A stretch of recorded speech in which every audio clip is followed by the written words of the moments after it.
السلام علیکم ورحمۃ اللہ وبرکاتہ۔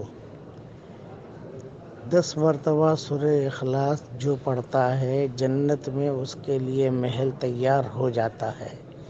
یہ صحیح حدیثوں میں ہے، کئی مرتبہ میں اس کے حوالے دے چکا ہوں۔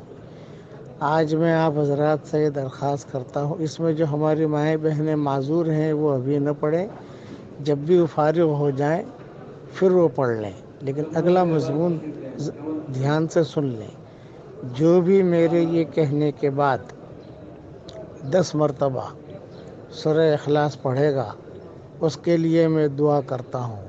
نمبر 1، اللہ اس کی جان میں، مال میں، ایمان میں، آبرو میں بے انتہا برکت کا معاملہ فرمائے۔ نمبر 2، اللہ اس کی قیامت تک کی آنے والی نسلوں میں ڈھیروں خوشیاں نصیب فرمائے۔ نمبر 3، اللہ تعالیٰ اس کو اور اس کی قیامت تک کے آنے والی نسلوں کو دنیا میں بھی جنت دے، مرنے کے بعد بھی جنت دے۔ نمبر 4، جو میرے کہنے کے بعد پڑھے گا اس کو تو میں دعا کرتا ہوں کہ حضرت محمد صلی اللہ علیہ وسلم کے پڑوس میں جنت میں اللہ تعالیٰ اسے جگہ نصیب فرمائے۔ نمبر 5، جو بھی میرے کہنے کے بعد 10 مرتبہ سورہ اخلاص پڑھے گا تو میں دعا کرتا ہوں کہ اے اللہ، جنت میں تو محل آپ دیں گے ہی دیں گے، لیکن دنیا میں بھی ان کو محل دے دیجئے، آپ ہر حال میں قادر مطلق ہے۔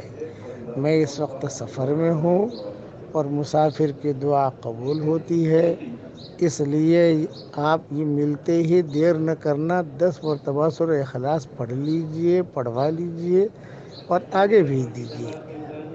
جو بھی ہمارا یہ سبق سنے اس پر عمل کرے اور اس کو آگے فارورڈ کرے۔ اے اللہ، اس کے دل میں جو جائز مرادیں ہوں ان مرادوں کو عافیت سے پوری فرما کر اس میں خیر کی شکلیں اور صورتیں پیدا فرما۔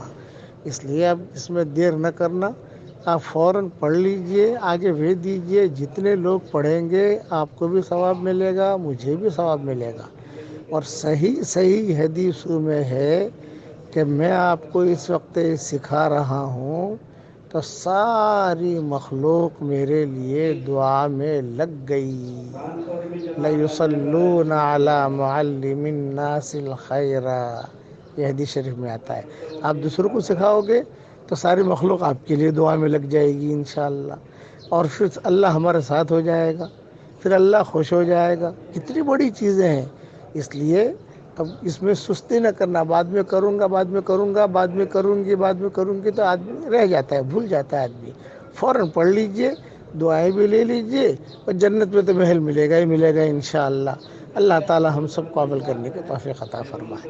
السلام علیکم ورحمۃ اللہ وبرکاتہ۔